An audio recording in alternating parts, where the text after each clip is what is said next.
আজকে আমরা অফসেট পাথের একটা ব্যবহার দেখব। অফসেট পাথ ব্যবহার করে কোনো অবজেক্ট কিংবা টেক্সট থেকে কিভাবে কিছু অংশ কেটে ফেলা হয় সেটা। প্রথমে আমি একটা রেক্টেঙ্গেল দিয়ে করব। কালারটা একটু চেঞ্জ করে নিই। আমি শিফট ধরে একটা রেক্টেঙ্গেল আঁকলাম। এবার এটাকে 45 ডিগ্রিতে ঘুরিয়ে নিব।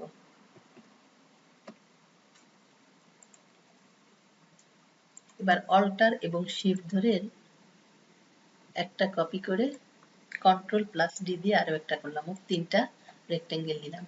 এবার মাঝেরটাকে সিলেক্ট করে অবজেক্ট পাথ অফসেট পাথ থেকে একটু বাড়তি অংশ নিব চারিদিকে। তো সেজন্য +2 বা 3 এটা আমার যতটুকু দরকার আমি 3 নিলাম।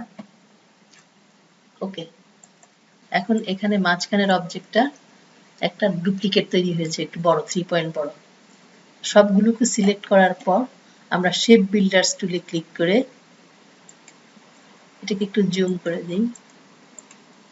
আমরা শেপ বিল্ডার্স টুলে ক্লিক করার পর অল্টার ধরে কিবোর্ড থেকে অল্টার ধরে এখানে বাইরের দিকে ক্লিক।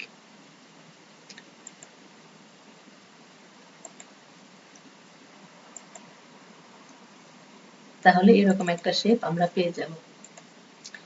এখন এখানে মাঝের এই অবজেক্টটাকে যদি সিলেক্ট করি দেখবেন যে এখানে খন্ড খন্ড অংশ দেখা যাচ্ছে।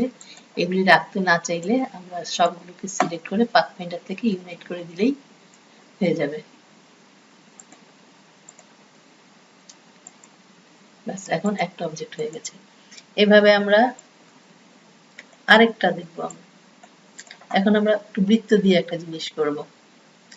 প্রথমে শিফট ধরে একটা সার্কেল ড্রয়িং করলাম। এবার এটাকে অল্টার এবং শিফট ধরে একটা কপি করলাম, Ctrl+D দিয়ে আরো একটা করলাম। এবার তিনটা বৃত্তকেই সিলেক্ট করে রোটেট করে দিব 90 ডিগ্রি। কপি।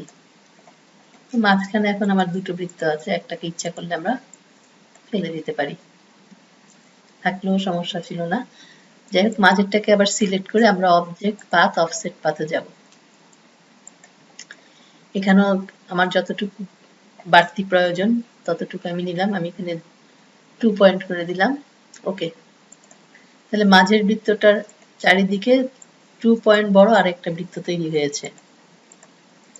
এখন এভাবে সিলেক্ট করার পর সবগুলোকে সিলেক্ট করে আমি আবারও শেপ বিল্ডার্সে যে কিবোর্ডে অল্টার কি ধরে আমি যদি ক্লিক করি তাহলে এই অংশগুলি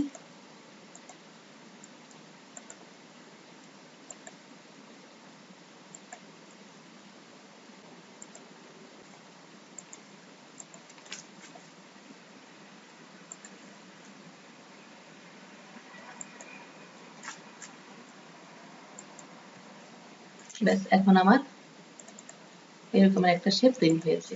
এখন আমরা চাইলে সবার শেষে সবগুলোকে সিলেক্ট করে পাথফাইন্ডার ইউনাইটে ক্লিক করলে এরকম হয়ে যাবে। তাহলে আমরা দেখলাম যে পাথফাইন্ডার ব্যবহার করে আমরা খুব সহজে বিভিন্ন রকমের ডিজাইন তৈরি করতে পারি। লোগো তৈরি করার ক্ষেত্রে এটা খুব কাজে লাগে। এবার আমি টেক্সট দিয়ে দেখাবো।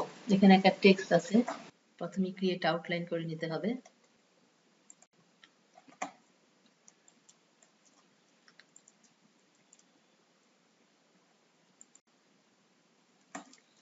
এবার আমি লেখাটাকে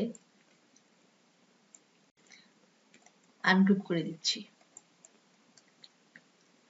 আনগ্রুপ করার ফলে প্রত্যেকটা অক্ষর আলাদা হয়ে গেল। এবার আমি সাজিয়ে নিব, যেভাবে আমি অফসেট পাথ তৈরি করতে চাই সেভাবে সাজিয়ে নিব। তা আমি এখানে এ অক্ষরের সাথে এখানে আর অক্ষরটা রাখলাম, আর টিটাকে এখানে এভাবে রাখলাম। এবার আমি অফসেট পাথের কাজটা করব। তো সেজন্য আমি প্রথমে মাঝখানের অক্ষর 8টাকে সিলেক্ট করলাম। সিলেক্ট করার পর অবজেক্ট পাথ অফসেট পাথে এসে আমি আমার প্রয়োজন মতো বাড়িয়ে নিব। এখানে 7 আছে, আমি 3 করে দিলাম। ওকে, এখন আর এর এখানে চারিদিকে সমান দূরত্বে আরেকটি অবজেক্ট তৈরি হয়েছে। তাই আমি সব কয়টাকে সিলেক্ট করে শেপ বিল্ডার্স টুলে ক্লিক করে এখানে অল্টার ধরে ক্লিক করব। আর এর বাড়তি অংশটাকে বাদ দেওয়ার জন্য। ব্যাস হয়ে গেল।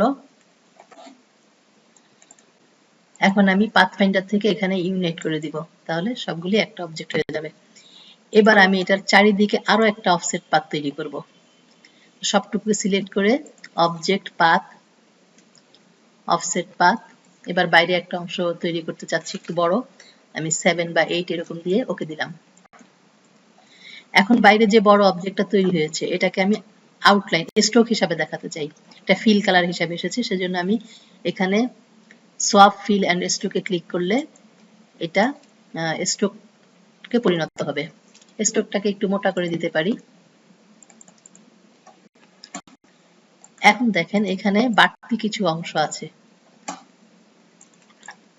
যেই অংশগুলি বাড়তি, যে এখানে কিছু বাড়তি অংশ আছে, এই বাড়তি অংশগুলোর জন্য এটা দেখতে ভালো লাগছে না। এটাকে বাদ দেওয়ার জন্য আমরা পাথফাইন্ডারে আবারও ইউনিটে ক্লিক করলে বাড়তি অংশগুলো চলে গেল। তারপরেও কিছু রয়ে গেছে, সেগুলোকে আমরা ডাইরেক্ট সিলেকশন টুলের সাহায্যে এখানে এটাকে ইচ্ছা করলে ফেলে দিতে পারি। কিবোর্ডে ডিলিট করে দিলাম, সিলেক্ট করে ডিলিট, সিলেক্ট করে ডিলিট। এখন এটা এরকম একটা শেপে পরিণত হবে। এখানে আরেকটা ছোট্ট মজার জিনিস দেখাই, আমরা গ্রুপ সিলেকশন টুলের সাহায্যে যদি এটাকে সিলেক্ট করি, বাইরের লাইনটাকে, শুধু বাইরের স্ট্রোকটাকে সিলেক্ট করলাম, আমরা চাইলে এর ভিতরে হালকা অন্য একটা কালার দিয়ে দিতে পারি। এটাকে গ্রুপ সিলেকশন দিয়ে সিলেক্ট করার পর কালার থেকে আমরা যে কোনো একটা কালার যদি সিলেক্ট করি এরকম হবে। এখন এটা উপরে চলে এসেছে, লেখাটা নিচে চলে গেছে, সেজন্য আমরা সিলেকশন টুল ক্লিক করে মাউসের রাইট ক্লিক দিয়ে অ্যারেঞ্জ থেকে সেন্ড টু ব্যাক যদি করে দিই তাহলে এরকম হবে।